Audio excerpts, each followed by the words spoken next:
क्या आपके beauty parlour और सैलून में लोग काम करने आते हैं और छोड़कर चले जाते हैं, टिकते नहीं हैं, और टिकते हैं तो काम ढंग से नहीं करते हैं? क्या आपको अपने सैलून और ब्यूटी पार्लर में वर्कर को लाने में दिक्कत होती है, उन्हें रोक कर रखने में दिक्कत होती है, उनसे काम कराने में दिक्कत होती है?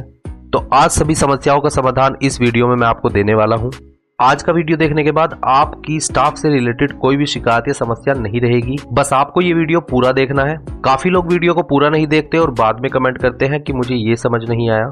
तो आपसे रिक्वेस्ट है कि वीडियो को पूरा शुरू से लेकर अंत तक जरूर देखें, तभी आपको समझ आएगा कि आपको क्या करना है और कैसे करना है। तो अब आप मेरी बात ध्यान से सुनो और समझो। किसी भी समस्या का समाधान अगर हमें करना है तो सबसे पहले हमें उसे गहराई से समझना होगा। वरना आप सोचिए कि आप अच्छा पैसा भी दे रहे हो, सब कुछ अच्छा कर रहे हो, फिर भी स्टाफ आपके पास क्यों नहीं टिक रहा। अब ऐसी कौन सी समस्या है, ऐसी कौन सी परेशानी है जो आपके स्टाफ को आपके पास रुकने नहीं दे रही है? मैं आपको दो तरीके ऐसे बताऊंगा जिनसे आपकी ये प्रॉब्लम 100% सॉल्व हो जाएगी, जिसमें कि लास्ट वाला मेरा तरीका बहुत बेमिसाल और बहुत जबरदस्त होने वाला है। तो तरीका नंबर 1, कोई भी वर्कर आपको और आपके पार्लर को छोड़कर जाएगा या जाएगी, इसका सबसे बड़ा कारण यह हो सकता है कि उसकी लाइफ में कोई एक्साइटमेंट नहीं है। उसको रोजाना एक ही काम करने में कुछ खास मजा नहीं आ रहा है। उसकी लाइफ का सारा एक्साइटमेंट खत्म हो चुका है, क्योंकि जब आप एक ही काम को रोजाना एक तरह से करते रहते हैं तो आप उसमें बोर महसूस करने लगते हैं। इसका सलूशन ये है कि आपको अपने वर्कर के मन में एक्साइटमेंट पैदा करना होगा। कुछ ऐसा करना होगा जिससे उसको रोजाना आने और काम करने में एक्साइटमेंट रहे। अब ये एक्साइटमेंट कैसे आएगा? ये एक्साइटमेंट आएगा पॉइंट बेस रिवॉर्ड से, यानी आपको उसके काम पर उसे पॉइंट देने होंगे और पॉइंट के हिसाब से रिवॉर्ड रखने होंगे, और रिवॉर्ड की एक अच्छी खासी लिस्ट बनानी होगी जिसमें कम से कम 5 रिवॉर्ड जरूर होने चाहिए। और ये 5 रिवॉर्ड आप कुछ भी रख सकते हैं। आप ध्यान से सुनिए मेरी बात और समझिए। सपोज कीजिए आपकी ब्यूटिशियन वर्कर ने पार्लर में किसी की थ्रेडिंग बनाई, तो थ्रेडिंग पर आप उसे 2 या 3 पॉइंट दे सकते हैं। वैक्सिंग की तो 5 पॉइंट दे सकते हैं। मैनिक्योर पेडिक्योर किया तो 3 पॉइंट दे सकते हैं। इस तरीके से जब उसके पॉइंट जुड़ कर 500 पॉइंट हो जाएंगे तो उसे एक आप अच्छा खासा रिवॉर्ड दे सकते हैं, एक गिफ्ट दे सकते हैं, जिसमें आप कुछ भी दे सकते हैं, मिक्सी ग्राइंडर या घर में यूज होने वाली कोई भी चीज दे सकते हैं।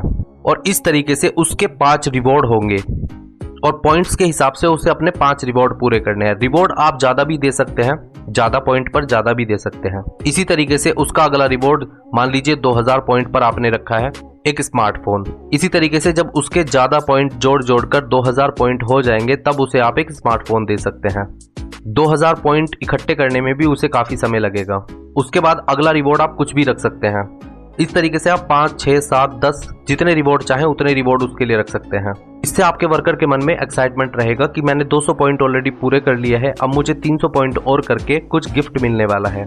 इस तरीके से आपके पास आपका वर्कर टिकेगा भी और मन लगाकर काम भी करेगा।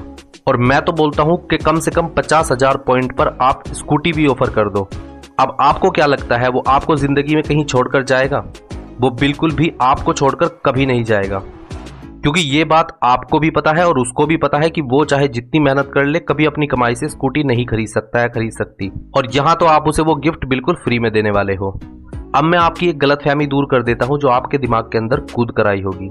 आपको पता है 50,000 पॉइंट करने में अगर आपके पास अच्छा खासा काम भी आ रहा है तब भी उसे 2 से 3 साल लगेंगे, क्योंकि आपने थ्रेडिंग पर 2 पॉइंट रखे हैं, बाकी हर सर्विस पर किसी पर 10 पॉइंट, किसी पर 3 पॉइंट, किसी पर 4 पॉइंट।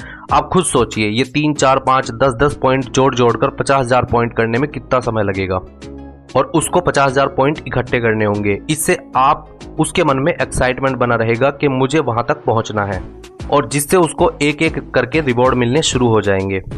शुरू के 2 रिवॉर्ड में आपको भले ही छोटे गिफ्ट रखने हैं, लेकिन वो कम पॉइंट्स पर होने चाहिए ताकि उससे जल्दी पूरे हों, और बड़े गिफ्ट ज्यादा पॉइंट पर रखिए। क्योंकि देखो, जब तक आप अपने वर्कर को करियर पाथ नहीं दिखाओगे, उसको ये नहीं दिखाओगे कि आपका करियर मेरे साथ है, मैं आपका करियर अच्छा बना दूंगी, तब तक वो आपके पास कभी नहीं टिकेगा। और ये जो तरीका मैंने आपको बताया है, ये बड़ी बड़ी कंपनीज अपने एम्प्लॉइज को पॉइंट बेस रिवॉर्ड देती हैं। ये बहुत कंपनियां करती हैं, क्योंकि बिना आप उनको उनका करियर दिखाए, उनकी तरक्की दिखाए, आप उसे ज्यादा समय तक अपने पास रोककर नहीं रख सकते। अब जरा सोचिए, आपके पार्लर में काम आता है और आपके पास 2 वर्कर हैं, तो एक सोचती है दूसरी कर लेगी और दूसरी सोचती है पहली कर लेगी है। तो अब तक आपके पास ये होता आया है। अब जब आप ये रिवॉर्ड रखोगे और काम आया करेगा और उनको उनके काम पर पॉइंट मिलेंगे। तो अब वे दोनों आपस में ये बोलेंगी कि मैं करूंगी और मैं करूंगी, क्योंकि उन्हें पता है कि मुझे पॉइंट मिलने वाले हैं और पॉइंट से मेरा रिवॉर्ड क्लियर होगा। अब मैं आपको दूसरा तरीका बताता हूं, ये बहुत ज़्यादा इंपॉर्टेंट है आपके लिए। लेकिन उससे पहले मैं आपको बताना चाहूँगा कि अगर आपने अभी तक नवयुग कंपनी के साथ अपने ब्यूटी पार्लर या सैलून का रजिस्ट्रेशन नहीं किया है तो जल्दी कर लीजिए, क्योंकि नवयुग कंपनी से जुड़ने के बाद आपको स्टाफ कैसे रुकेगा, कैसे अच्छे से काम करेगा, ब्यूटी पार्लर में कस्टमर कम आते हैं, कस्टमर ज़्यादा कैसे आएंगे, रेगुलर कस्टमर कैसे आएंगे, ब्यूटी पार्लर से एकेडमी कैसे बनेगी, स्टूडेंट ज़्यादा कैसे आएंगे, स्टूडेंट के रजिस्टर्ड डिप्लोमा आपको नवयुग कंपनी से बिल्कुल फ्री में मिलते हैं। ये सभी समस्याओं का समाधान मात्र नवयुग कंपनी के अंदर आपको मिलेगा। नवयुग कंपनी के रजिस्ट्रेशन के लिए ज़्यादा जानकारी के लिए अभी नीचे दिए गए नंबर पर कॉल करके हमारे एग्जीक्यूटिव से बात करें। और हाँ, चैनल पर नए हैं तो चैनल को सब्सक्राइब जरूर कर लीजिए, क्योंकि हम आपके लिए हर ब्यूटिशियन से संबंधित प्रॉब्लम का सलूशन लेकर आते रहते हैं। तो अगला तरीका मैं आपको बताने जा रहा हूँ। देखो, जैसे आपको अपनेपन और रिस्पेक्ट की जरूरत होती है, उसी तरीके से आपके वर्कर को भी अपनेपन और रिस्पेक्ट चाहिए होगा। मैंने खुद अपनी आंखों से बहुत पार्लर्स के अंदर वर्कर्स की इंसल्ट होते हुए देखी है, और उनकी इंसल्ट कोई और नहीं करता बल्कि खुद पार्लर ओनर करती है। सबसे बड़ी आपको ये बात समझनी होगी कि जब तक आप अपने वर्कर को सिर्फ वर्कर समझते रहोगे तब तक कुछ भी खास नहीं होने वाला। जिस दिन आपने अपने परिवार का हिस्सा उसे समझना शुरू कर दिया, उस दिन बात ही कुछ और होगी। आपका वर्कर सिर्फ आपके लिए वर्कर ही नहीं, आपका एक कमाऊ पूत की तरह है, जो आपको आपके पार्लर को संभालने में आपकी मदद करता है, आपका काम करता है। आप उसके बदले भले ही उसको थोड़ा सा पैसा देते हैं, लेकिन वो अपनी काम को जिम्मेदारी से निभाता है। तो उसे अपनी फैमिली का हिस्से की तरह देखना शुरू करो। उसके दुख तकलीफ में उसका साथ दो, उसके घर की समस्या को भी अपनी समस्या समझो। जैसे आप अपनी फैमिली में हर प्रॉब्लम में साथ खड़े रहते हैं, वैसे ही अगर वर्कर के लिए भी आप साथ खड़े रहेंगे और वैसा ही बर्ताव रखेंगे तो वर्कर आपके लिए नजरिया बदल देगा। तो ये दो तरीके अपना लो, मैं गारंटी देता हूँ आपका वर्कर आपको छोड़कर कभी नहीं जाएगा। वीडियो आपको कैसा लगा कमेंट करके जरूर बताएं और शेयर करें अपने उन सभी ब्यूटिशियन दोस्तों के साथ जिनको ये सब नहीं पता। वीडियो अगर पसंद आया है तो एक लाइक जरूर कर दीजिए। अगर आपकी ब्यूटी पार्लर में कोई भी प्रॉब्लम ऐसी आ रही है जिसका सोल्यूशन आपको नहीं मिल पा रहा है तो आप मुझे कमेंट करके बताएं, मैं उसका सोल्यूशन जरूर बनाऊंगा।